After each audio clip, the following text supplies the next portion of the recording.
Good morning అందరికీ. ఇది చూసారా, ఎర్ర క్యాబేజీ అండి. క్యాబేజీ బుట్ట ఎర్రదనమాట. మనం ఎప్పుడు పచ్చడి చూస్తుంటాం కదా, ఇదైతే ఎరుపు వచ్చింది. కలర్ఫుల్గా ఉంది కదా అనేసి నేను వీడియో తీస్తున్నాను. నాకు బాగా నచ్చింది ఈ కలరు. ఈ కలర్ అంటే నాకు చాలా ఇష్టం. అందుకే ఇది ఒకసారి చూపిద్దాము.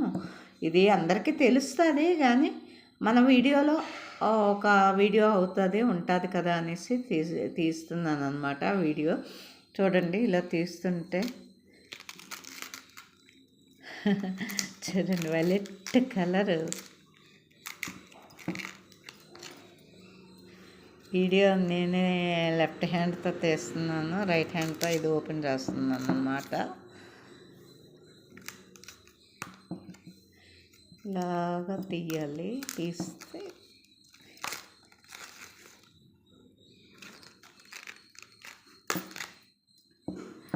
చూడండి, అది తీసేస్తే ఇంకా మంచి కలర్ వచ్చింది. కూర కూడా మరి ఎలాగుంటుంది, నేనైతే ఎప్పుడూ వండలేదు ఎర్ర క్యాబేజీ.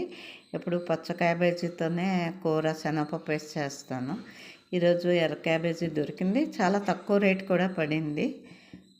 ఈ బుట్టంతా 30 రూపాయలకి ఇచ్చారు. బాగుంది కదా, సరే ఒకసారి టేస్ట్ చూద్దాం. ఇది కూడా ఎప్పుడూ తినలేదులేండి. నేను ఎప్పుడు నా ఇన్ని సంవత్సరాలు అయింది, కానీ నా చిన్నప్పుడు కానీ నా ఇప్పుడు మ్యారేజ్ అయ్యాక కానీ ఎప్పుడూ తినలేదు. అందుకే ఇది ఒకసారి టేస్ట్ చేద్దామనేసి తీసుకున్నాను. చూడండి ఎంత కలర్ఫుల్గా ఉందో ఇది క్యాబేజీ. ఈ కలర్స్లో ఏమున్నా నాకు ఇష్టమేనండి, అందుకే వీడియో తీసాను. మీకు తెలియదని కాదు, కానీ ఒకసారి వీడియో తీసి చూపిద్దాం అనిపించింది. Okay, thank you. Bye bye అండి, బాయ్.